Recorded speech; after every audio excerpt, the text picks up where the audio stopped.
गं गणपतये नमो नमः। श्री सिद्धि विनायक नमो नमः। अष्टविनायक नमो नमः। गणपति बाबा मोरया। ओम मंगल मूर्ति मोरया। ओम गं गणपतये नमो नमः। श्री सिद्धि विनायक नमो नमः। अष्टविनायक नमो नमः। गणपति बाबा मोरया। ओम मंगल मूर्ति मोरया। ओम गं गणपतये नमो नमः। श्री सिद्धि विनायक नमो नमः। अष्ट विनायक नमो नमः। गणपति बाबा मोरया। मंगल मूर्ति मोरया। जय गौरी गजानन। श्री हरि श्री हरि। संक्षिप्त ब्रह्म पुराण। पाताल और नरकों का वर्णन तथा हरि नाम कीर्तन की महिमा। लोमहर्षण जी कहते हैं, मुनिवरों, इस प्रकार यह पृथ्वी का विस्तार बतलाया गया है। मुनिवरों, इस प्रकार यह पृथ्वी का विस्तार बतलाया गया। इसकी ऊंचाई भी 70,000 योजन है। पृथ्वी के भीतर 7 तल हैं, जिनमें से प्रत्येक की ऊंचाई 10-10 हजार योजन है। इन 7 तलों के नाम ये है: अतल, वितल, नितल, सुतल, तलातल, रसातल तथा पाताल। इनकी भूमि क्रमशः काली, सफेद, लाल, पीली, कंकरीली, पथरीली तथा स्वर्णमयी है। 7 ही तल बड़े बड़े महलों से सुशोभित हैं। इनमें दानव और दैत्यों की सैकड़ों जातियां निवास करती हैं। विशालकाय नागों के कुटुंब भी उनके भीतर रहते हैं। एक समय पाताल से लौटे हुए देव ऋषि नारद जी ने स्वर्गलोक की सभा में कहा था, पाताल लोक स्वर्गलोक से भी रमणीय है। वहां सुंदर प्रभा युक्त चमकीली मणियां हैं, जो परम आनंद प्रदान करने वाली हैं। वे नागों के अलंकारों एवं आभूषणों के काम आती हैं। भला पाताल की तुलना किससे हो सकती है? वहां सूर्य की किरणें दिन में केवल प्रकाश फैलाती हैं, धूप नहीं। इसी प्रकार चंद्रमा की किरणें रात में केवल उजाला करती हैं, सर्दी नहीं कर फैलाती। वहां सर्प और दैत्य आदि भक्ष्य भोज्य तथा सुरापान के मद से उन्मत्त होकर यह नहीं जान पाते कि कब कितना समय बीता है। वहां वन, नदियां, रमणीय सरोवर, कमल वन तथा अन्य मनोहर वस्तुएं हैं, जो बड़े सौभाग्य से भोगने को मिलती हैं।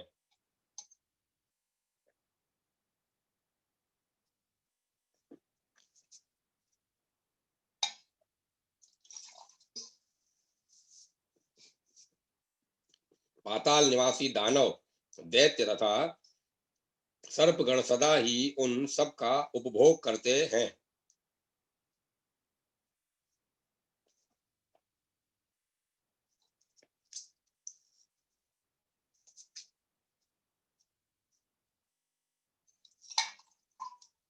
सब पातालों के नीचे भगवान विष्णु का तमोमय विग्रह है।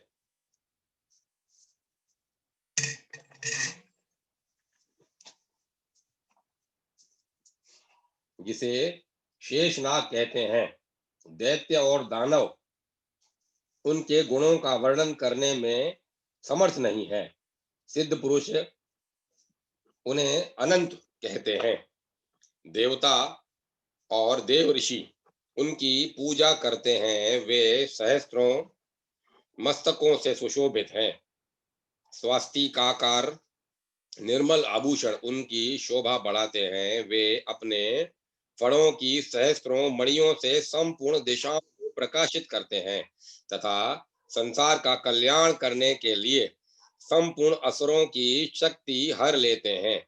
उनके कानों में एक ही कुंडल शोभा पाता है। मस्तक पर किरीट और गले में मणियों की माला धारण किए भगवान अनंत अग्नि की ज्वाला से प्रकाशमान श्वेत पर्वत के भांति शोभा पाते हैं। वे नील वस्त्र धारण करते हैं, मद से मत रहते हैं और श्वेत हार से ऐसे सुशोभित होते हैं मानो आकाश गंगा के प्रताप से युक्त उत्तम कैलाश पर्वत शोभा पा रहा हो। उनके एक हाथ का अग्रभाग हल पर टिका रहता है और दूसरे हाथ में उत्तम मूसल धारण किए हुए हैं। प्रलय काल में विषाग्नि की ज्वालाओं से युक्त संकर्षणात्मक रुद्र उन्हीं के मुख से निकल कर तीनों लोकों का संहार करते हैं। संपूर्ण देवताओं से पूजित वे भगवान शेष पाताल के मूल भाग में स्थित वो अपने मस्तक पर समस्त भूमंडल को धारण किए रहते हैं। उनके वीर्य प्रभाव स्वरूप तथा रूप का वर्णन देवता भी नहीं कर सकते।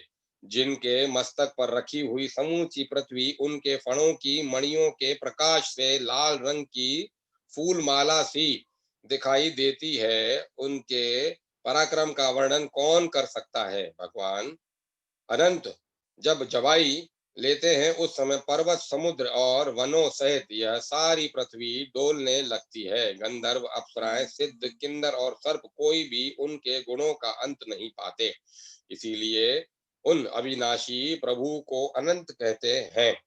जिनके ऊपर नाग वधुओं के हाथों से चढ़ाया हुआ हरि चंदन बारंबार श्वास वायु के लगने से संपूर्ण दिशाओं को सुवासित करता रहता है। प्राचीन ऋषि गर्ग ने जिनकी आराधना करके संपूर्ण ज्योतिष शास्त्र का यथार्थ ज्ञान प्राप्त किया था, उन्हीं नाग श्रेष्ठ भगवान शेष ने इस पृथ्वी को धारण कर रखा है और वे ही देवता असुर तथा मनुष्यों के सहित समस्त लोकों का भरण पोषण करते हैं। ब्राह्मणों पाताल के अनंतर रौरव आदि नरक हैं जिनमें पापियों को गिराया जाता है। उन नरकों के नाम बतलाता हूँ, सुनो। रौरव, शोकर, रोध, तान, निशसन, महाज्वाल, तप्त कुंभ, महालोभ, विमोहन, रुधिरांध्र, वसातप्त, क्रमिश, क्रमी भोजन, असीपत्रवन, लाला भक्ष्य, पुय पुयवह, वहिंज्वाल, अंधशिरा, संदश, कृष्ण सूत्र, तम, अवीची, शव भोजन तथा अप्रतिष्ठित अप्रतिष्ठित इत्यादि बहुत से नरक हैं जो अत्यंत भयंकर हैं। ये सब यम के राज्य में हैं। शस्त्र, अग्नि और विष के द्वारा यातना देने के कारण वे सभी नरक अत्यंत भयंकर हैं।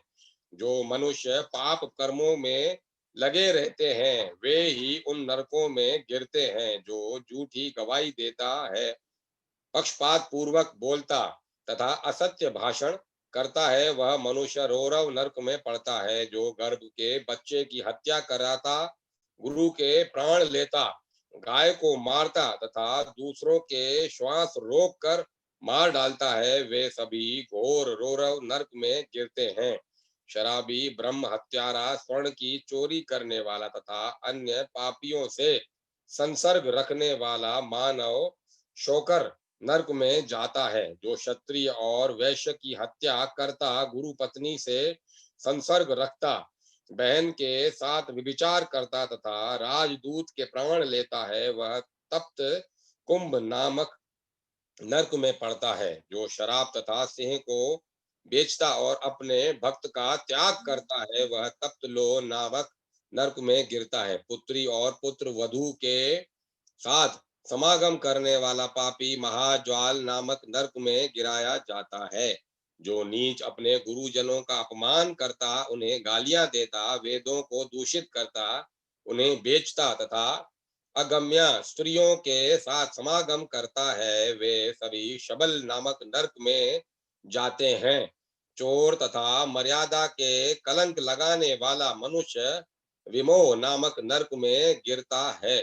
देवताओं, द्विजों तथा पितरों से द्वेष रखने वाला एवं रत्न को दूषित करने वाला मनुष्य क्रमी भक्ष्य नामक नरक में पड़ता है। जो दूषित यज्ञ करता और देवताओं, पितरों एवं अतिथियों को दिए बिना ही स्वयं खा लेता है, वह लाला भक्ष नामक भयंकर नरक में जाता है। बाण बनाने वाला भेदक नाम के नरक में गिरता है। बाण बनाने वाला भेदक नाम के नरक में गिरता है, जो करणी नामक बाण तथा खड़क आदि आयुधों का निर्माण करता है, वह अत्यंत भयंकर निशन नामक नरक में गिराया जाता है।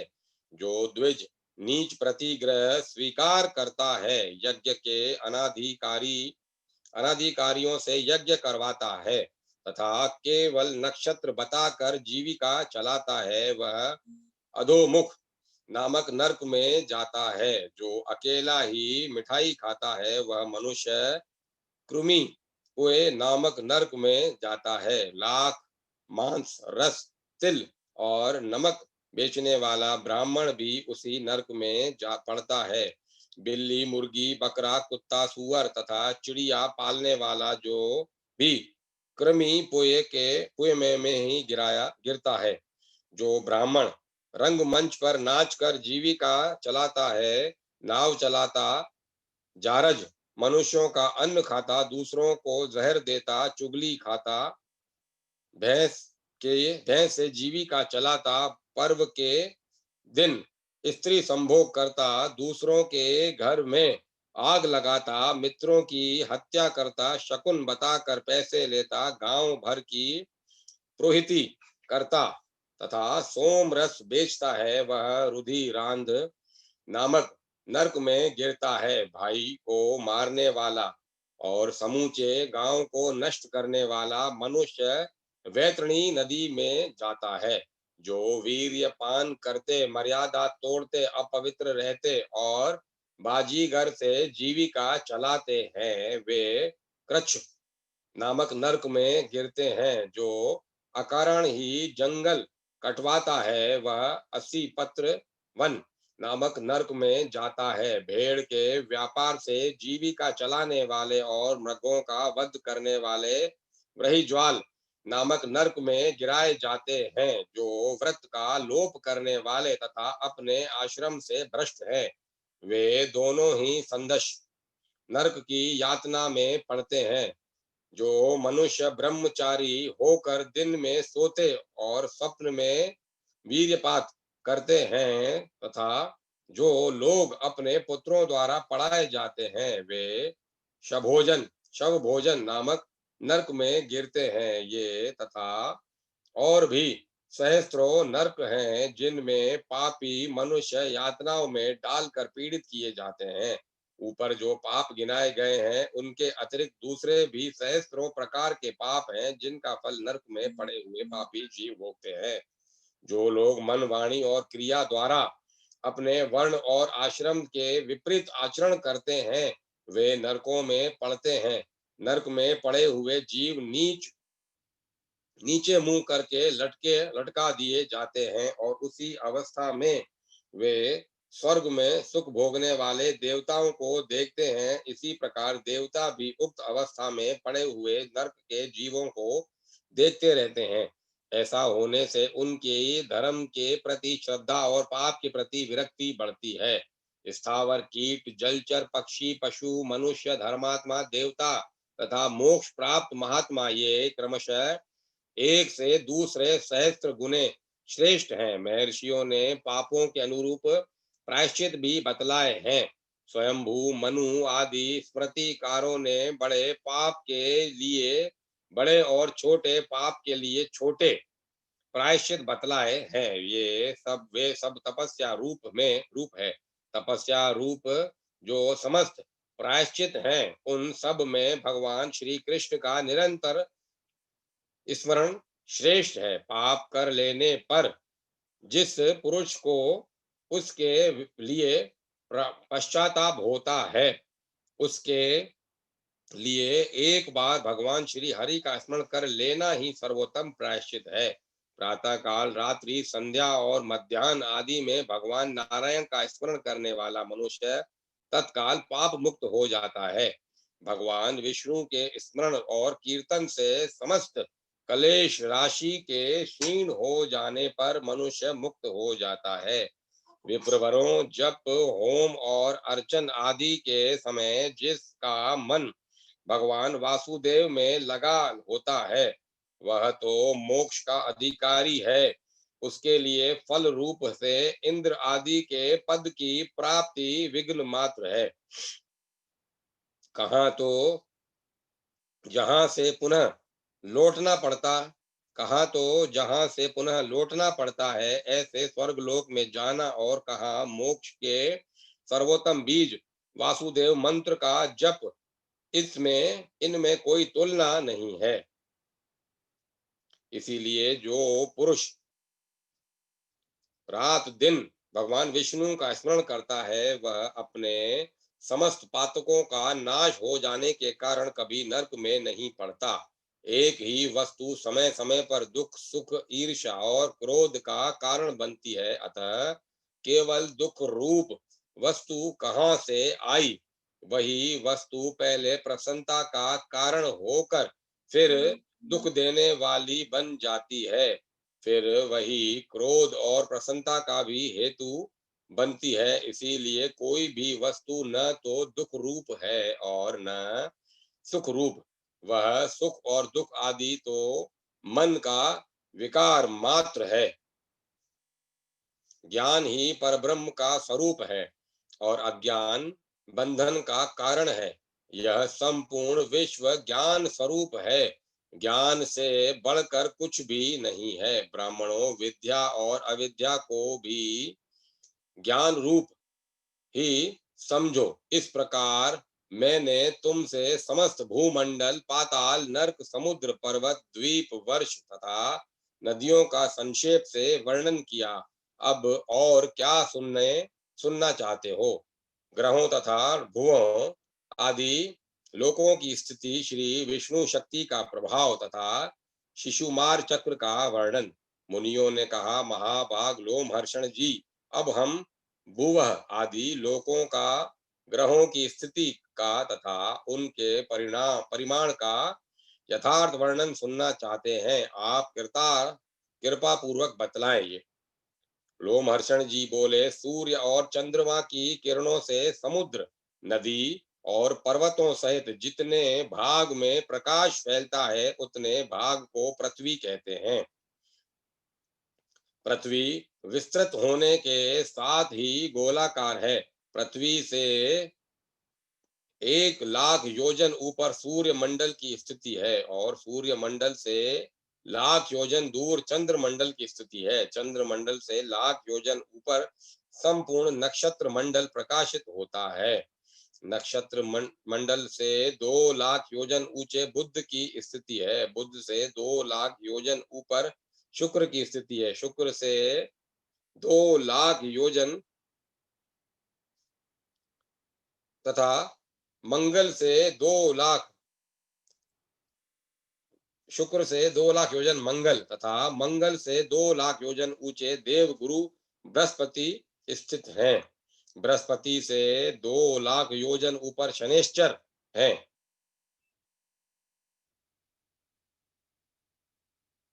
और उनसे 1 लाख योजन ऊंचे सप्तऋषि मंडल स्थित है। सप्तऋषियों से लाख योजन ऊपर ध्रुव है, जो समस्त ज्योतिर्मंडल के केंद्र हैं। ध्रुव से ऊपर महरलोक है, जहाँ एक कल्प तक जीवित रहने वाला महात्मा पुरुष निवास करते हैं। उसका विस्तार 1 करोड़ योजन है। उसके ऊपर जनलोक है, जिसका विस्तार 2 करोड़ योजन है। वही शुद्ध अंतःकरण वाले ब्रह्म कुमार सनंदन आदि महात्मा वास करते हैं। जनलोक से ऊपर उससे चौगुने विस्तार वाला तपोलोक स्थित है, वहां जहां शरीर रहित वैराज आदि देवता रहते हैं। तपोलोक से ऊपर सत्यलोक प्रकाशित है, जो उससे 6 गुना बड़ा है। वहां सिद्ध आदि एवं मुनि जन निवास करते हैं। वह पुनर्जन्म एवं पुनर्मृत्यु का निवारण करने वाला लोक है। जहाँ तक पैरों से जाने योग्य पार्थिव वस्तु है, उसे भूलोक कहा जा गया है। उसका विस्तार पहले बताया जा चुका है। भूमि और सूर्य के बीच में सिद्ध एवं मुनियों से सेवित प्रदेश है, वह भूवरलोक कहा गया है। यही दूसरा लोक है। ध्रुव और सूर्य के बीच में जो 14 लाख योजन स्थान विस्तृत स्थान है, उसे लोक स्थिति का विचार करने वाले पुरुषों ने स्वर्ग लोक बतलाया है। भू, भुवः और स्वः, इन्हीं तीनों को त्रिलोक्य कहते हैं। विद्वान ब्राह्मण इन तीनों लोकों को कृतक, नाशवान कहते हैं। इसी प्रकार ऊपर के जो जन, तप और सत्य नामक लोक हैं, वे तीनों अकृतक, अविनाशी कहलाते हैं। कृतक और अकृतक के बीच में महरलोक है, जो कृतक कहलाता है। यह कल्पांत में जन शून्य हो जाता है, किंतु नष्ट नहीं होता। ब्राह्मणों, इस प्रकार ये 7 महालोक बतलाए गए हैं। पाताल भी 7 ही हैं। यही समूचे ब्रह्मांड का विस्तार है। यह ब्रह्मांड ऊपर, नीचे तथा किनारों की ओर से अंडकटा अंडकटाह द्वारा घिरा हुआ है। ठीक उसी तरह जैसे केत का बीज सब और छिलके से ढका रहता है, उसके बाद समूचे अंडकटाह से 10 गुने विस्तार वाले जल के आवरण द्वारा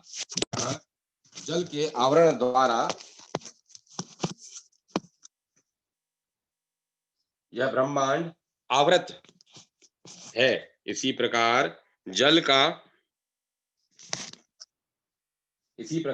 का आवरण भी बाहर की ओर से अग्नि में आवरण द्वारा घिरा हुआ है। अग्नि वायु से, वायु आकाश से और आकाश में तत्व से आवृत है। इस प्रकार ये 7 आवरण उत्तरोत्तर 10 गुने बड़े हैं। मैं तत्व को आवृत करके प्रधान प्रकृति स्थित है। प्रधान अनंत है, उसका अंत नहीं है और न उसके माप की कोई संख्या ही है। वह अनंत एवं असंख्यात बताया गया है। वही संपूर्ण जगत का उपादान है। उसे ही पूरा प्रकृति कहा गया है। उसके भीतर ऐसे ऐसे कोटि कोटि ब्रह्मांड स्थित हैं, जैसे लकड़ी में आग और तिल में तेल व्याप्त रहता है। उसी प्रकार प्रधान अर्थात प्रकृति में चेतन पुरुष व्याप्त है। ये प्रकृति और पुरुष एक दूसरे के आश्रित हो भगवान विष्णु की शक्ति से टिके हुए हैं। श्री विष्णु की शक्ति ही प्रकृति और पुरुष के पृथक एवं संयुक्त होने के कारण है। विप्रवरों, वही सृष्टि के समय प्रकृति में क्षोभ का कारण होती है। जैसे वायु जल के कणों से रहने वाली शीतलता को धारण करती है, उसी प्रकार भगवान विष्णु की शक्ति प्रकृति पुरुष रूप संपूर्ण जगत को धारण करती है। जैसे प्रथम बीज से मूल, तने और शाखा आदि सहित विशाल वृक्ष उत्पन्न होता है, फिर उस वृक्ष से अन्यान्य बीज प्रकट होते हैं और उन बीजों से भी पहले ही जैसे वृक्ष उत्पन्न होते रहते हैं, उसी प्रकार पहले अब अव्याकृत प्रकृति से महतत्व आदि उत्पन्न होते हैं। फिर उनसे देवता आदि प्रकट होते हैं। देवताओं से उनके पुत्र और उनके पुत्रों से भी पुत्र होते रहते हैं। जैसे एक वृक्ष से दूसरा वृक्ष उत्पन्न होने पर पहले वृक्ष की कोई हानि नहीं होती, उसी प्रकार नूतन भूतों की सृष्टि से भूतों का ह्रास नहीं होता। जैसे समीपवर्ती होने मात्र से आकाश और काल आदि भी वृक्ष के कारण हैं, उसी प्रकार भगवान श्री हरि स्वयं विकृत न होते हुए भी संपूर्ण विश्व के कारण होते हैं। जैसे धान के बीज में जड़, नाल, पत्ते, अंकुर, कांड, कोप, फूल, दूध, चावल, भूसी और कण सभी रहते हैं, तथा अंकुरित होने के योग्य कारण सामग्री पाकर प्रकट हो जाते हैं। उसी प्रकार भिन्न भिन्न कर्मों में देव आदि सभी शरीर स्थित रहते हैं तथा कारणभूत श्री विष्णु शक्ति का सहारा पाकर प्रकट हो जाते हैं। वे भगवान विष्णु पर ब्रह्म हैं। उन्हीं से यह संपूर्ण जगत उत्पन्न हुआ है। वे ही जगत स्वरूप हैं तथा उन्हीं में इस जगत का लय होगा। वे पर ब्रह्म और परम धाम स्वरूप हैं। सत और असत भी वे ही हैं। वे ही परम पद हैं। यह संपूर्ण चराचर जगत उनसे भिन्न नहीं है। वे ही व्याकृत मूल प्रकृति और व्याकृत जगत स्वरूप है। यह सब कुछ उन्हीं में लय होता और उन्हीं के आधार पर स्थित रहता है। वे ही क्रियाओं के कर्ता यजमान हैं। उन्हीं का यज्ञों द्वारा यजन किया जाता है। यज्ञ और उसके फल भी वे ही हैं। युग आदि सब कुछ उन्हीं से प्रकृत प्रवृत्त होता है। उन श्री हरि से भिन्न कुछ भी नहीं है। लोमहर्षण जी कहते हैं, आकाश में शिशुमार गोह के आकार में जो भगवान का तारामय स्वरूप है, उसके पुच्छ भाग में ध्रुव की स्थिति है। ध्रुव स्वयं अपनी परिधि में भ्रमण करते हुए सूर्य चंद्र आदि अन्य ग्रहों को भी घुमाते हैं। ध्रुव के घूमने पर उनके साथ ही समस्त नक्षत्र चक्र की भांति घूमने लगते हैं। सूर्य चंद्रमा तारे नक्षत्र और ग्रह ये सभी वायुमयी डोरी से ध्रुव में बंधे हुए हैं। शिशुमार के आकार का आकाश में जो तारा में रूप बताया गया है, उसके आधार परम धाम स्वरूप साक्षात भगवान नारायण हैं, जो शिशुमार के हृदय देश में स्थित हैं। देवता असुर और मनुष्यों सहित यह संपूर्ण जगत भगवान नारायण के ही आधार पर टिका हुआ है। सूर्य 8 महीनों में अपनी किरणों द्वारा रसात्मक जल का संग्रहण करते हैं और उसे वर्षा काल में बरसा देते हैं। उस वृष्टि के जल से अन्न पैदा होता है और अन्न से संपूर्ण जगत का भरण पोषण होता है। सूर्य अपनी तीखी किरणों से जगत का जल लेकर उसके द्वारा चंद्रमा की पुष्टि करते हैं। धूम अग्नि और वायु रूप मेघों में स्थापित किया हुआ जल अपभ्रष्ट नहीं होता। अतएव मेघों को अब्र कहते हैं। वायु की प्रेरणा से मेघस्थ जल पृथ्वी पर गिरता है। नदी समुद्र पृथ्वी तथा प्राणियों के शरीर से निकला हुआ ये 4 प्रकार के जल सूर्य अपनी किरणों द्वारा ग्रहण करते हैं और उन्हीं को समय पर बरसाते हैं। इसके सिवा वे आकाश गंगा के जल को भी लेकर उसे बादलों में स्थापित किए बिना ही शीघ्र पृथ्वी पर बरसा देते हैं। उस जल का स्पर्श होने से मनुष्य के पाप पंख धुल जाते हैं, जिससे वह नरक में नहीं पड़ता। वह दिव्य स्नान माना गया है। कृति का आदि विषम नक्षत्रों में सूर्य के दिखाई देते हुए आकाश से जो जल गिरता है, उसे दिग्गजों द्वारा फेंका हुआ आकाश गंगा का जल समझना चाहिए। इसी प्रकार भरणी आदि सम संख्या वाले नक्षत्रों में सूर्य के दिखाई देते हुए आकाश से जो जल गिरता है, वह भी आकाश गंगा का ही जल है, जिसे सूर्य की किरणें तत्काल ले आकर बरसाती हैं। यह दोनों ही प्रकार का जल अत्यंत पवित्र और मनुष्यों का पाप दूर करने वाला है। आकाश गंगा के जल का स्पर्श दिव्य स्नान है। बादलों के द्वारा जो जल की वर्षा होती है, वह प्राणियों के जीवन के लिए सब प्रकार के अन्न आदि की पुष्टि करती है। अतः वह जल अमृत माना गया है। उसके द्वारा अत्यंत पुष्ट हुई सब प्रकार की औषधियां फलती पकती और एवं प्रजा के उपयोग में आती हैं। उन औषधियों से शास्त्रदर्शी मनुष्य प्रतिदिन विहित यज्ञों का अनुष्ठान करके देवताओं को तृप्त करते हैं। इस प्रकार यज्ञ, वेद, ब्राह्मण आदि वर्ण, संपूर्ण देवता, पशु, भूतगण तथा स्थावर जगम रूप संपूर्ण जगत, ये सब वृष्टि के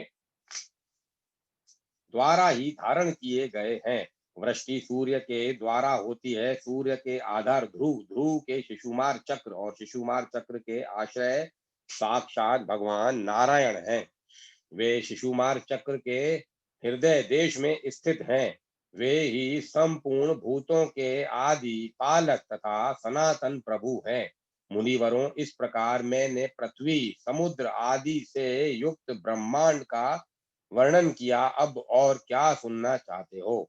तीर्थ वर्णन। मुनियों ने कहा, धर्म के ज्ञाता सुत जी, पृथ्वी पर जो जो पवित्र तीर्थ और मंदिर हैं उनका वर्णन कीजिए। इस समय हमारे मन में उन्हीं का वर्णन सुनने की इच्छा है। लोमहर्षण जी बोले, जिसके हाथ, पैर और मन काबू में हो तथा जिसमें विद्या, तप और कीर्ति हो, वह मनुष्य तीर्थ के फल का भागी होता है।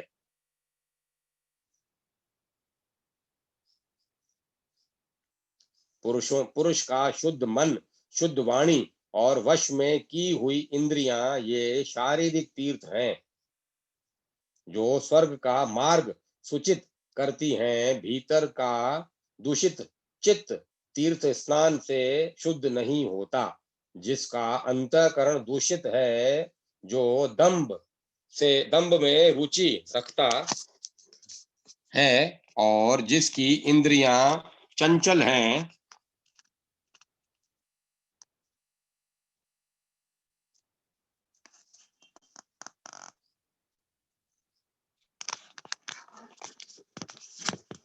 जिस जिसकी इंद्रियां चंचल है, उसे तीर्थ, दान, व्रत और आश्रम भी पवित्र नहीं कर सकते। मनुष्य इंद्रियों को अपने वश में करके जहां जहां निवास करता है, वहीं वहीं कुरुक्षेत्र, प्रयाग और पुष्कर आदि तीर्थवास करने लगते हैं। द्विजवरों, अब मैं पृथ्वी के पवित्र तीर्थों और मंदिरों का संक्षेप में वर्णन आरंभ करता हूँ। सुनो।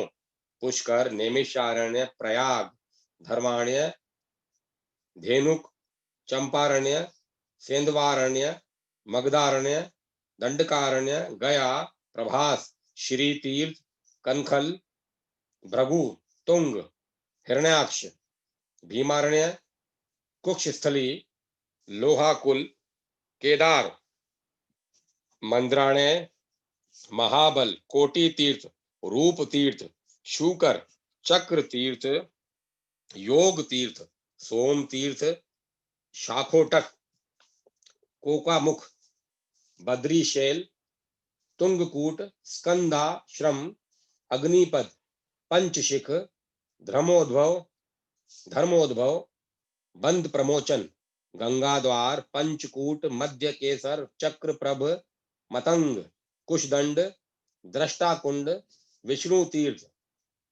सारकामी सारकामिक तीर्थ, मत्स्यतिल, ब्रह्मकुंड, व्रहिम कुंड, सत्यपद, चतुस्तोत्र, चतुश्रृंग, द्वादश धार, मानस, स्थूल श्रृंग, स्थूल दंड, उर्वशी, लोकपाल, मनुवर, सोमशेल, सदाप्रभ, मेरुकुंड, सोमभिषेचन तीर्थ, महास्तोत्र, कोट रख, पंचधार, त्रिधार, सप्तधार, एक धार, अमरकंटक, शालग्राम, कोटिध्रुम, बिलव प्रभ, देवहद, विष्णुहद, शंख प्रभ, देवकुंड, वज्रायुध, अग्निप्रभ, पुनांग, देवप्रभ, विद्याधर तीर्थ, गांधर्व तीर्थ, मणिपुर, गिरि, पंचहृद, पिंडराक,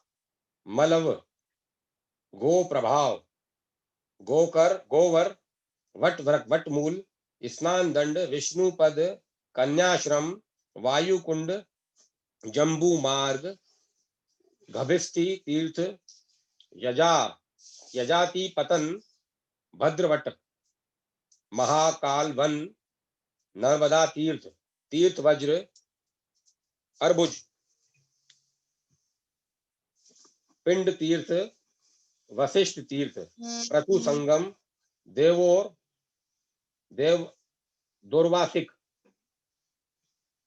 पिंजरक, ऋषि तीर्थ, ब्रह्मतुंग, वसु तीर्थ, कुमारिक, चक्र तीर्थ, पंचनद, रेणुका तीर्थ, पितामह, विमल तीर्थ, रुद्रपाद, मणिमान, कामाख्य, कृष्ण तीर्थ, कुलिंग, कुलियंग, यजन तीर्थ, याजन तीर्थ, ब्रह्मवालुक, पुष्पन्यास, पौंडरिक, मणिपुर, दीर्घ सत्र, है पद, अनशन तीर्थ,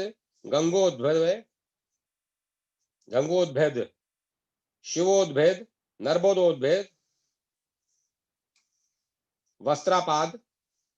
वस्त्रापद, दारुबल, छायारोहण, सिद्धेश्वर, मित्रबल, कालिकाश्रम, वटावट, भद्रवट, कौशंबी, दिवाकर, सारस्वत द्वीप, विजय तीर्थ,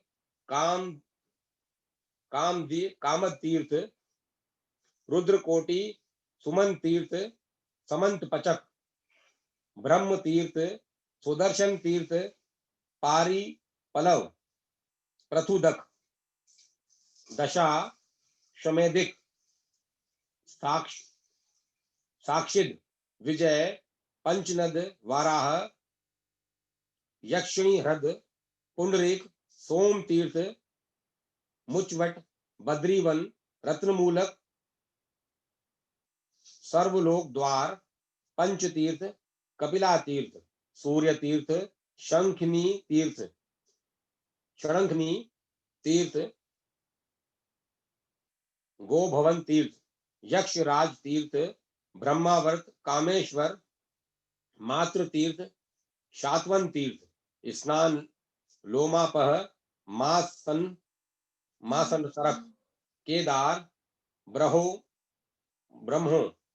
ब्रह्मोदुम्बर, सप्तऋषि कुंड, देवी तीर्थ, जम्बुक तीर्थ, इहास्पद, कोटि, कूट, किंदान, किंजय, कर्णव, अवेद्य, त्रिविष्टप, पाणीखात, मिश्रक, मधुवट, मनोजव, कौशिकी तीर्थ, देव तीर्थ, ऋणमोचन तीर्थ, नृगधूम, अमृहद, श्रीकुंज, शाली तीर्थ, नेमिष तीर्थ, ब्रह्मस्थान, कन्या तीर्थ, मनस तीर्थ, कारुपावन तीर्थ, सौगंधिक वन, मणि तीर्थ, सरस्वती तीर्थ, ईशान तीर्थ, पांच यज्ञ तीर्थ, त्रिशूलधार, महेंद्र,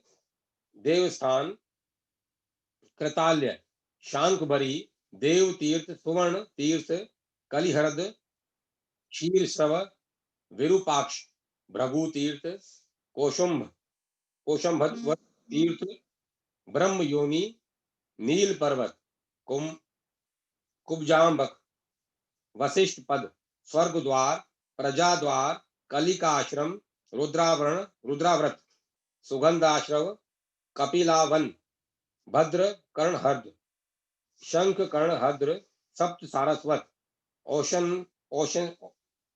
औशनस तीर्थ, कपाल मोचन, अवकीर्ण, काम्यक, चतुः, सामुद्रिक, शतिक, सहस्त्रिक, रेणुक, पंचवटक, विमोचन, स्थाणु तीर्थ, कुरु तीर्थ, कुशध्वज, विश्वेश्वर, मानवकूप, नारायणाश्रम, गंगाहरद, बद्रिका वन, इंद्रमार्ग, एक रात, शीर का वास, दधीच, श्रतु तीर्थ, कोटि तीर्थ स्थली, भद्रकाली हद्र,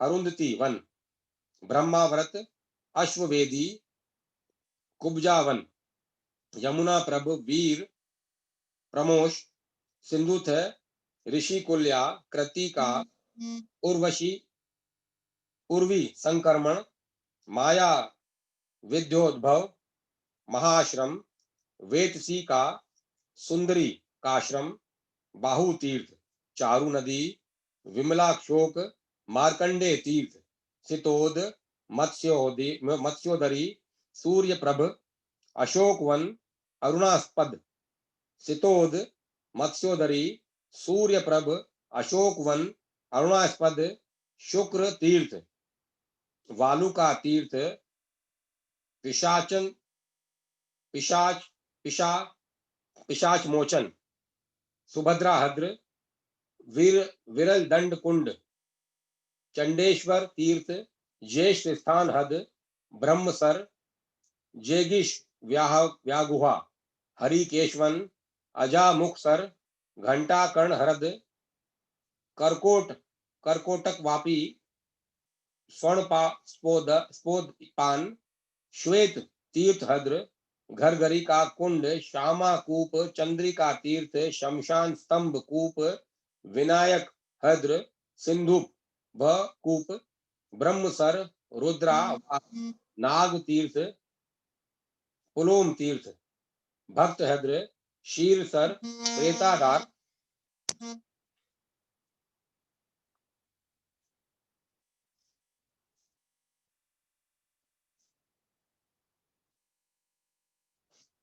प्रेताधार, कुमार तीर्थ, कुशाव्रत, दधिकुणो,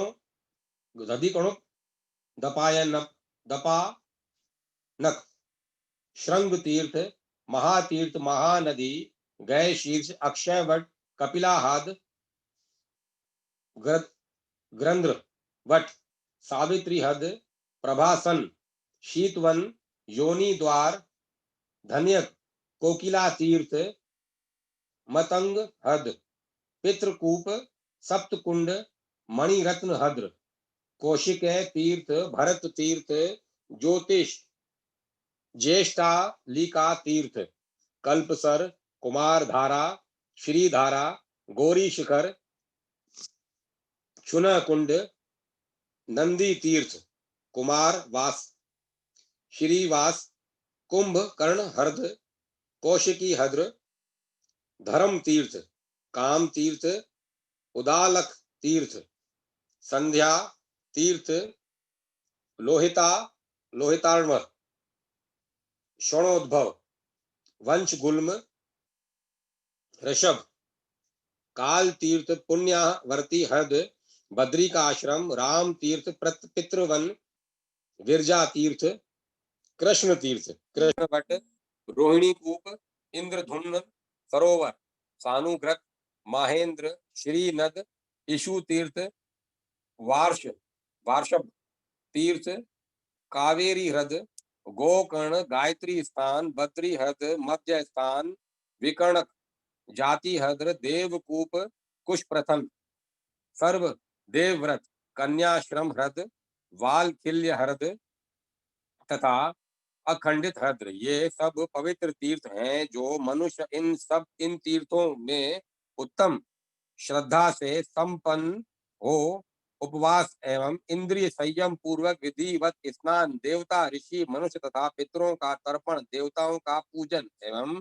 3 रात्रि का निवास करता है, वह प्रत्येक तीर्थ में के पृथक पृथक फल रूप से अश्वमेध यज्ञ का पुण्य प्राप्त करता है। इसमें तनिक भी संदेह नहीं है, जो प्रतिदिन उस उत्तम तीर्थ महात्म्य को सुनता, पढ़ता अथवा सुनाता है, वह सब पापों से मुक्त हो जाता है। भारतवर्ष का वर्णन। मुनियों ने कहा, वक्ताओं में श्रेष्ठ सुत जी, इस पृथ्वी पर धर्म, अर्थ, काम और मोक्ष प्रदान करने वाली जो उत्तम भूमि एवं श्रेष्ठ तीर्थ हो, उसे बतलाइए। लोमहर्षण जी बोले, ब्राह्मणों, पूर्व काल में महर्षियों ने मेरे गुरु व्यास जी से यही प्रश्न पूछा था। मैं वही प्रसंग कहता हूँ। कुरुक्षेत्र ही की बात है। बुद्धिमानों में श्रेष्ठ व्यास जी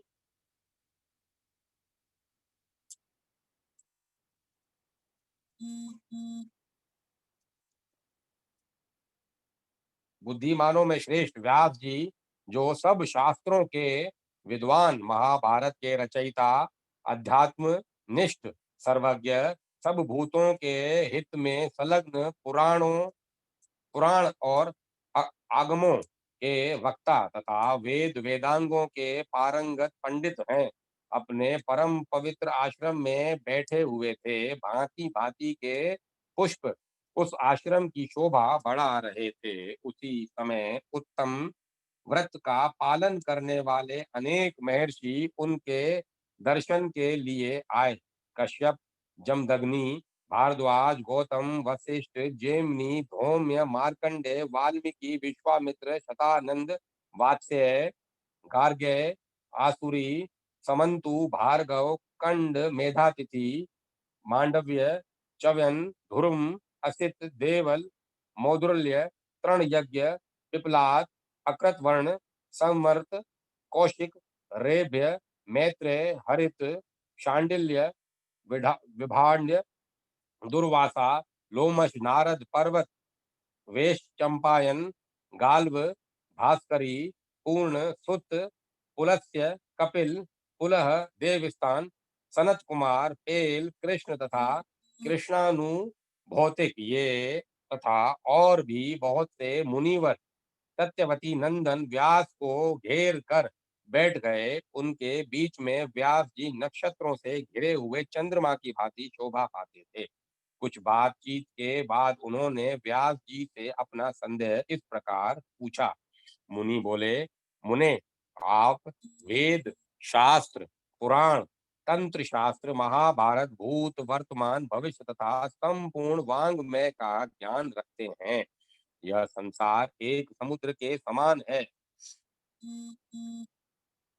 उसमें दुख ही दुख भरा है। यह कष्टमय एवं निस्सार निसार है।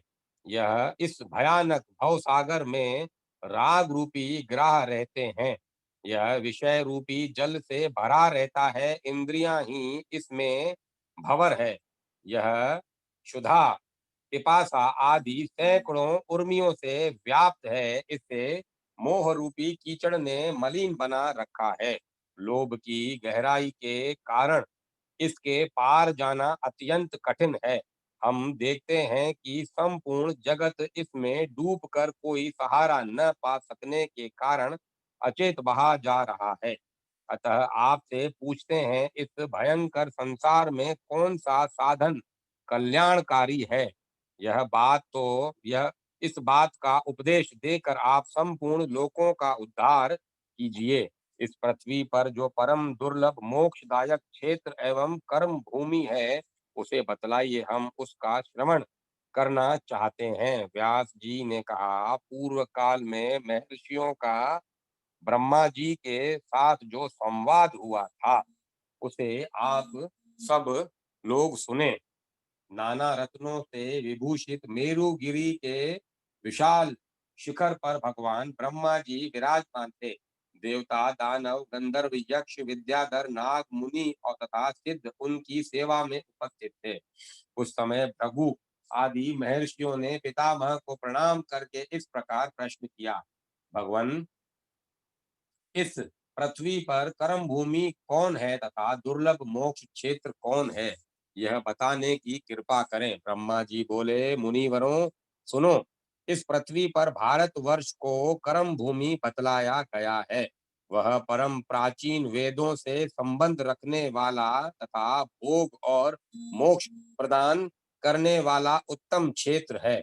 वही किए हुए कर्मों के फल रूप से स्वर्ग और नरक प्राप्त होते हैं।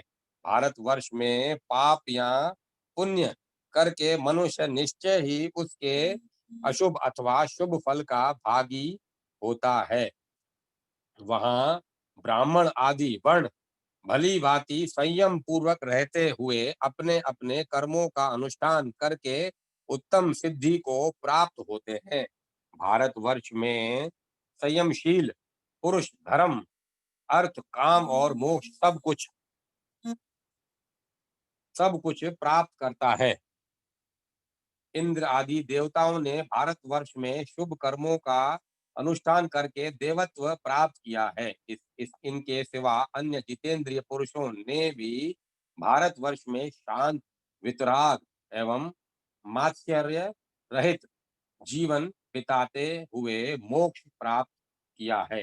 देवता सदा इस बात की अभिलाषा करता देवता सदा इस बात की अभिलाषा करते हैं कि हम लोग कब स्वर्ग एवं मोक्ष प्रदान करने वाले भारतवर्ष में जन्म लेकर निरंतर उसका दर्शन करेंगे। उसके पूर्व में किरात और पश्चिम में यवन रहते हैं। मध्य भाग में ब्राह्मण, क्षत्रिय, वैश्य तथा शूद्र का निवास है। वे क्रमशः यज्ञ, युद्ध और व्यापार आदि विशुद्ध कर्मों के द्वारा अपने को पवित्र करते हैं। उनका जीवन निर्वाह भी उन्हीं कर्मों से होता है। यहाँ किया हुआ पुण्य सकाम होने पर स्वर्ग आदि का तथा निष्काम होने पर मोक्ष का साधक होता है। इसी प्रकार पाप भी अपना फल प्रदान करता है। महेंद्र, मलय, सुहा, शुक्तिमान, ऋषय पर्वत, विंध्य और पारियात्र, ये ही 7 यहाँ कुल पर्वत हैं। उसके उनके आसपास और भी हजारों पर्वत हैं। वे सभी विस्तृत, ऊंचे और रमणीय हैं। उनके शिखर भांति भांति के और सुंदर हैं। कोलाहल, वेभ्राज, मंदर, दर्दु दुर्धराचल, वात वांतध्य, वेधुत, मेनाक, सुरस, त्रंग प्रसत, नागगिरी, गोधन, पांडुराचल, पुष्पगिरी, वैजयंत, रेवत, अर्भुत, ऋषिमुख, गोमंत, कृतशैल, कृताचल, श्री पर्वत, चकोर तथा अन्य अनेक पर्वत ऐसे हैं जिनसे मिले हुए मलेच्छ आदि जनपद पृथक पृथक बसे हुए हैं। वहां के लोग जिन श्रेष्ठ नदियों का जल पीते हैं उनके नाम इस प्रकार जानो: गंगा, सरस्वती, सिंधु, भागा, चनाब, यमुना, शतध्रु, सतलज, शतध्रु, सतलज, विपाशा, व्यास, वित्सता, झेलम, इरावती, रावी, कुहू, गोमती, धूत, पापा, बहुधा, दृश, दप्ति, देविका, चक्षु, निष्ठिवा, गंडकी तथा कौशिकी, ये हिमालय की घाटी से निकली हुई नदियां हैं। देव स्मृति, देववती, वातंगनी, सिंधु, वेण्या, चंदना, सदा नीरा, मही, चम्रवणी, मही, चम्रवती, चर्मवती, चंबल, वृषि, विदिशा, वेदवती, शिप्रा तथा अवंती, ये पारियात्र पर्वत का अनुसरण करने वाली नदियां हैं। शोणा, सोन, महानदी, नर्मदा, सुरथा, क्रिया, मंदाकिनी, दशारणा, चित्रकूटा, चित्र चित्रोत्पला, वेत्र वेत्र वेत्रवती, बेतवा, कर्मोदा, ईशान ईशानिची, पिशाचिका, अतिल, अति लघु श्रोणी, विपोमा, श्वेला, सेदुरुजा, शक्तिमती, शकुनी, त्रिदिवा, क्रमु तथा वेगवाहिनी, ये नदियां ऋषि पर्वत की संतानें हैं। चित्रा, प्योष्णी, निर्विंध्या, तापी, वेणा, वेतरणी, सिनीवाली, कुमुद कुमुदवती, तोया, महागौरी, दुर्गा तथा अंतरशिला अंतर अंतरशिशला, ये पुण्य सलीला, सरिताएं विंध्याचल की घाटियों से निकली हैं। गोदावरी, धीमरथी, कृष्णवेणा, तुंगभद्रा, सुप्रयोगा तथा पापनाशिनी, ये श्रेष्ठ नदियां सहागिरी की शाखा से प्रकट हुई हैं। कृतमाला, ताम्रपर्णी, पुष्पवती, उत्पलावती, ये शीतल जल वाली पवित्र नदियां मलयाचल से निकली हैं। पितृ तुल्या, पितृकुल्या, सोमकुल्या, ऋषिकुल्या, व्रजुला, त्रिदेवी, त्रिदिवा, लांगलिनी तथा वंशकारा, इनका प्राकट्य महेंद्र पर्वत से हुआ है। सुवी, सुविकाला, कुमारी, मनुगा, मंदाग्मिनी, मंदागमिनी, मंदाग्मिनी, श्रेया और पलाशिनी, ये शुक्तिमान पर्वत से निकली हैं। समुद्र में मिलने वाली सभी नदियां पुण्य सलिला सरस्वती तथा गंगा के समान हैं। सभी इस विश्व की जननी तथा एवं पाप हारिणी मानी गई हैं। इसके अतिरिक्त भी सहस्त्रों छोटी छोटी नदियां बताई गई हैं, जिनमें से कुछ तो केवल वर्षा काल में बहती हैं और कुछ सदा ही जल से पूर्ण रहती हैं। मत्स्य, मुकुटकुल्य, कुंतल, काशी, कौशल, अंध्रक, कलिंग, शमक तथा व्रक, ये प्राय मध्य प्रदेश के जनपद बताए गए हैं।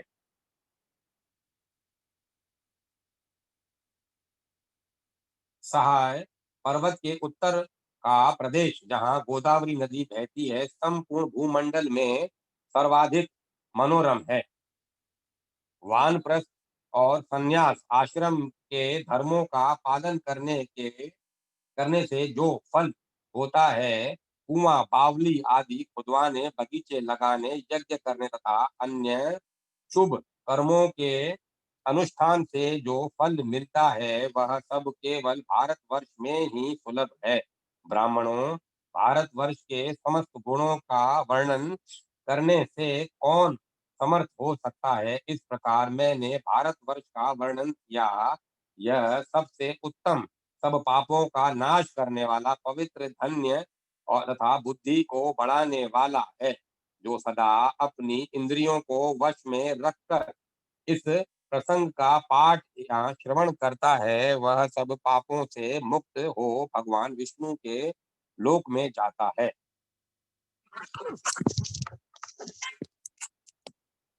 कोणादित्य की महिमा।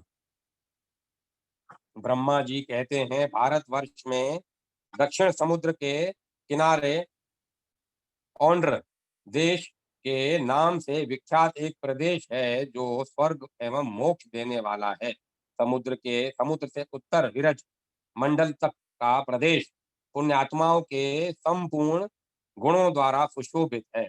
उस देश में उत्पन्न जो जितेंद्रिय ब्राह्मण तपस्या एवं स्वाध्याय में संलग्न रहते हैं, वे सदा ही वंदनीय एवं पूजनीय हैं। उस देश के ब्राह्मण श्राद्ध, दान, विवाह, यज्ञ तथा आचार्य कर्म सभी कार्यों के लिए उत्तम हैं। वे षट कर्म परायण, वेदों के पारंगत विद्वान, इतिहास वेत्ता, पुराणों पुराणोक्त विशारद, सर्वशास्त्रार्थ कुशल, यज्ञशील तथा राग द्वेष से रहित होते हैं। कोई वैदिक अग्निहोत्र में लगे रहते हैं और कोई समार्थ अग्नि की उपासना करते हैं। वे स्त्री, पुत्र और धन से संपन्न, दानी और सत्यवादी होते हैं तथा यज्ञोत्सव से विभूषित पवित्र उत्कल देश में निवास करते हैं, जहाँ क्षत्रिय आदि अन्य 3 वर्णों के लोग भी परम संयमी, स्वकर्म परायण, शांत और धार्मिक होते हैं। उक्त प्रदेश में भगवान सूर्य कोणादित्य कोणादित्य है के नाम से विख्यात होकर रहते हैं। उनका दर्शन करके मनुष्य सब पापों से मुक्त हो जाता है। मुनियों ने कहा, सुरश्रेष्ठ, पूर्वोक्त औंड्र देश के जो सूर्य का क्षेत्र है, जहाँ भगवान भास्कर निवास करते हैं, उसका वर्णन कीजिए। उस समय हम उसे ही सुनना इस समय हम उसे ही सुनना चाहते हैं। ब्रह्मा जी बोले, मुनिवरों, लवण समुद्र का उत्तर तट अत्यंत मनोहर और पवित्र है। उस वह सब और वालुका राशि से आच्छादित है। उस स्वर्ण गुण संपन्न, सर्वगुण संपन्न प्रदेश में चंपा, अशोक, मोलसिरी, करवीर, कनेर, गुलाब, नाग केसर, ताड़, सुपारी, नारियल, केक और अन्य नाना प्रकार के वृक्ष चारों ओर शोभा पाते हैं। जहाँ भगवान सूर्य का पुण्य क्षेत्र है, जो संपूर्ण जगत में विख्यात है, उसका विस्तार सब ओर से 1 योजन से अधिक है। वहाँ सहस्त्र किरणों से सुशोभित साक्षात भगवान सूर्य निवास करते हैं। वे कोणादित्य के नाम से विख्यात एवं भोग और मोक्ष प्रदान करने वाले हैं। वहाँ माघ मास के शुक्ल पक्ष की सप्तमी तिथि को इंद्रिय संयम पूर्वक उपवास करें, फिर प्रातः काल शौच आदि से निवृत्त एवं विशुद्ध चित्त हो सूर्य देव का स्मरण करते हुए विधि पूर्वक समुद्र में स्नान करें। देवता, ऋषि और मनुष्यों का तर्पण करें। तत्पश्चात जल से बाहर आकर 2 स्वच्छ वस्त्र धारण करें। फिर आचमन करके पवित्रता पूर्वक सूर्योदय के समय समुद्र के तट पर पूर्वाभिमुख होकर बैठे। लाल चंदन और जल से तांबे के पात्र में एक अष्टदल कमल की आकृति बनाएं, जो केसर युक्त और गोलाकार हो। उसकी कर्णिका ऊपर की ओर उठी हो। फिर तिल, चावल, जल, लाल चंदन, लाल फूल और कुशा उस पात्र में रख दें। तांबे का बर्तन न मिले तो मदार के पत्ते का दोना बनाकर उसी में तिल आदि रखें। उस पात्र को एक दूसरे पात्र से ढककर रखें। उसके बाद हृदय आदि अंगों के क्रम से अंगन्यास और करन्यास करके पूर्ण श्रद्धा के साथ अपने आत्म स्वरूप भगवान सूर्य का ध्यान करें। पूर्वोक्त अष्टदल कमल के मध्य भाग में तथा अग्नि, नेतृत्य, वायव्य और ईशान कोणों के दलों में एवं पुनः मध्य भाग में क्रमशः प्रभुत, विमल, सार, आराध्य, परम और सुख रूप सूर्य देव का पूजन करें। इसके अनंतर वहां आकाश से सूर्य देव का आवाहन करके कर्णिका के ऊपर उनकी स्थापना करें।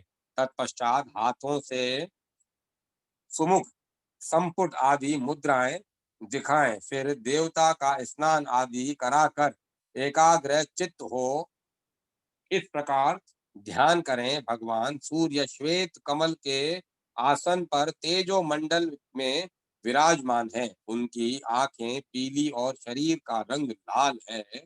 उनके 2 भुजाएं हैं। उनका वस्त्र कमल के समान लाल है। वे सब प्रकार से शुभ लक्षणों से युक्त और सभी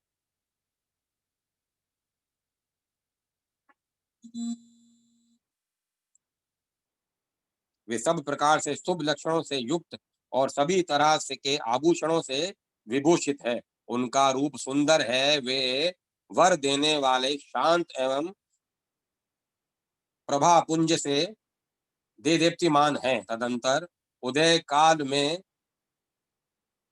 सनिग्न सिंदूर के समान अरुण वर्ण वाले भगवान सूर्य का दर्शन करके अर्घ्य पात्र ले उसे सिर के पास लगाएं और पृथ्वी पर घुटने टेक कर मौन हो एकाग्र चित्त से त्रिअक्षर मंत्र का उच्चारण करते हुए सूर्य को अर्घ दें।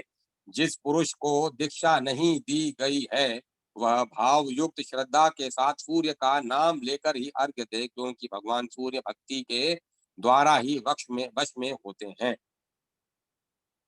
अग्नि, नेतृत्य, वाव्य, ईशान एवं ईशान कोण, मध्य भाग तथा पूर्व आदि दिशाओं में क्रमशः हृदय, सिर, शिखा, कवच, नेत्र और अस्त्र की पूजा करें। पूजन के पूजन के वाक्य इस प्रकार अस्त्र की पूजा करें। फिर अर्घ्य दे, गंध, धूप, दीप और नैवेद्य निवेदन कर तप, स्तुति, नमस्कार तथा मुद्रा करके देवता का विसर्जन करें।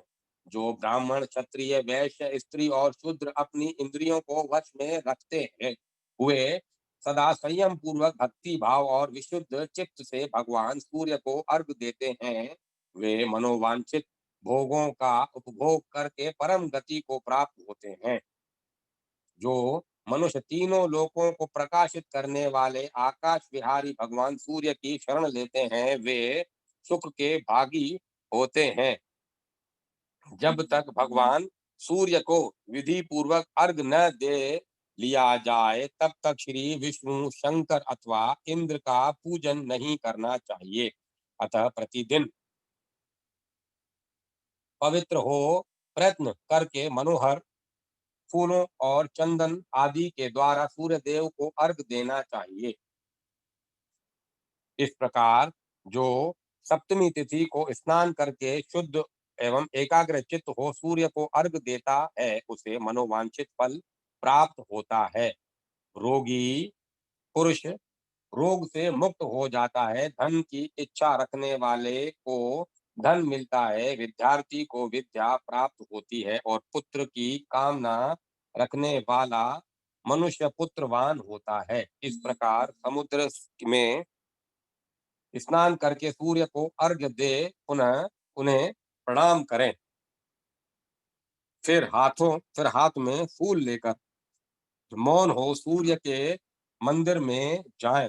मंदिर के भीतर प्रवेश करके भगवान कोणादित्य की 3 बार प्रदक्षिणा करें और अत्यंत भक्ति के साथ गंध पुष्प धूप दीप नैवेद्य साष्टांग प्रणाम जय जयकार तथा स्तोत्रों द्वारा उनकी पूजा करें। इस प्रकार सहस्त्र किरणों द्वारा मंडित जगदीश्वर सूर्य देव का पूजन करके मनुष्य 10 अश्वमेघ यज्ञों का फल पाता है।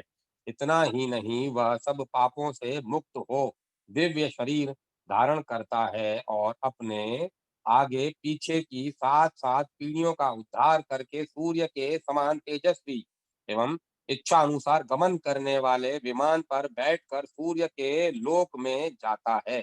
उस समय गंधर्व गण उसका यशोगान करते हैं। वहां एक कल्प तक श्रेष्ठ भोगों का उपभोग करके पुण्य क्षीण होने पर वह पुनः इस संसार में आता और योगियों के उत्तम कुल में जन्म ले चारों वेदों का विद्वान, स्वधर्म परायण तथा पवित्र ब्राह्मण होता है। तदंतर भगवान सूर्य से ही योग की शिक्षा प्राप्त करके मोक्ष पा लेता है। चैत्र मास के शुक्ल पक्ष में भगवान कोणादित्य की यात्रा होती है। यह यात्रा दमन भिक्षुका दमन भिजुका के नाम से विख्यात है। जो मनुष्य यह यात्रा करता है, उसे भी पूर्वोक्त फल की प्राप्ति होती है। भगवान सूर्य के शयन और जागरण के समय संक्रांति के दिन विषुव विश्व योग में उत्तरायण या दक्षिणायन आरंभ होने पर रविवार को सप्तमी तिथि को अथवा पर्व के समय जो जितेंद्रिय पुरुष वहां की श्रद्धा पूर्वक यात्रा करते हैं, वे सूर्य की ही भांति तेजस्वी विमान के द्वारा उनके लोक में जाते हैं। वहां पूर्वोक्त क्षेत्र में समुद्र के तट पर रामेश्वर नाम से विख्यात भगवान महादेव जी विराजमान हैं, जो समस्त अभिलक्षित फलों के देने वाले हैं। जो समुद्र में स्नान करके वहां श्री रामेश्वर का दर्शन करते और गंध पुष्प धूप दीप नैवेद्य नमस्कार स्तोत्र गीत और मनोहर वादों द्वारा उनकी पूजा करते हैं, वे महात्मा पुरुष राजसूय तथा अश्वमेघ यज्ञों का फल पाते और परम सिद्धि को प्राप्त होते हैं।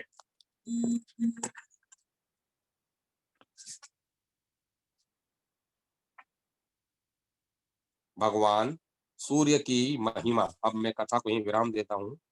कल भगवान सूर्य की महिमा का गान करेंगे, आनंद लेंगे।